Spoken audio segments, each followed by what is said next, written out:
Hi everyone. This little video is about my emotional healing. I based it on what I learned from Bradley Nelson and his book, The Emotion Code. But I've also learned about emotion release from other sources. And so I just call what I do emotion release. I use some of what Dr. Nelson talked about in his books. I do not use magnets. I use tuning forks, which people who have had both done tell me the tuning forks seem to work better. Can I tell you exactly why? No, this was given to me in kind of like a flash of intuition that I should try this. And I did, and I've never looked back. The magnet's gone.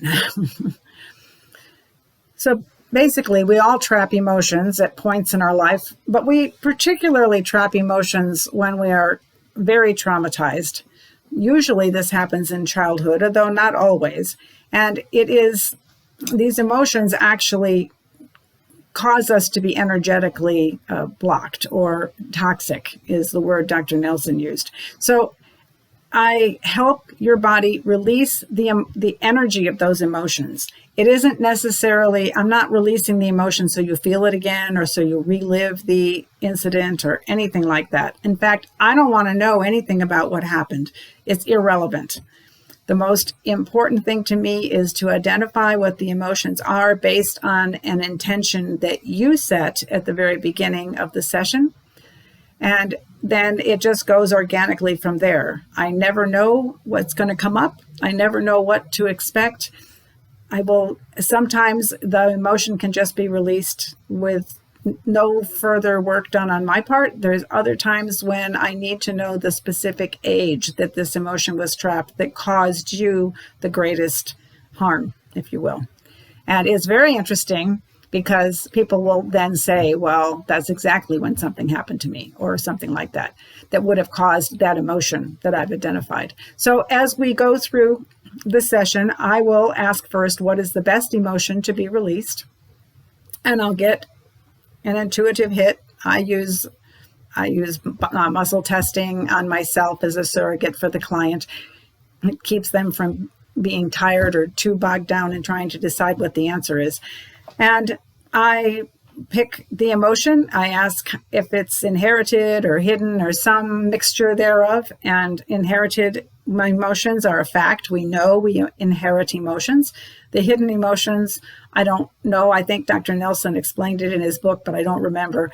But at any rate, it exists. I don't care what it is anymore. Is it there? Yes, then let's get rid of it.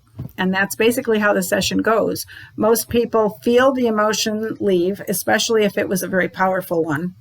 It's just kind of like a, whoa, I felt that. But they don't necessarily relive the situation unless they decide they're going to relive it. And I highly discourage that. It's not good for you. The past is the past. We're in the present now, and that's where we want to go towards the future. I've had people report positive changes in things like pain or mood, joint pain in particular, overall function, ability to function in the world, ability to get things done, and an improvement in emotional health. Just they feel happier. They don't feel as bogged down about the past as they did. It's just kind of a way of throwing it all out. I have no script other than the intentions. It's just an organic flow. Every session will be different. I use tuning forks instead of magnets, as I said. I don't know why the tuning forks work. I just know they do. And it works for me. I pick them based on intuition. Sometimes I think maybe I have too many, but I want to make sure I get the right one, that the frequency your body needs to release that particular thing. All I know is it works. People tell me this all the time, that it is quite amazing how it works. So it's like an emotional detox, if you want to think of it that way. It's energy only, and the tuning forks are vibrationally realigning your energy. So if you want to give it a try, give me a call. We can have some, well, most people say that it's actually fun because they feel so much better.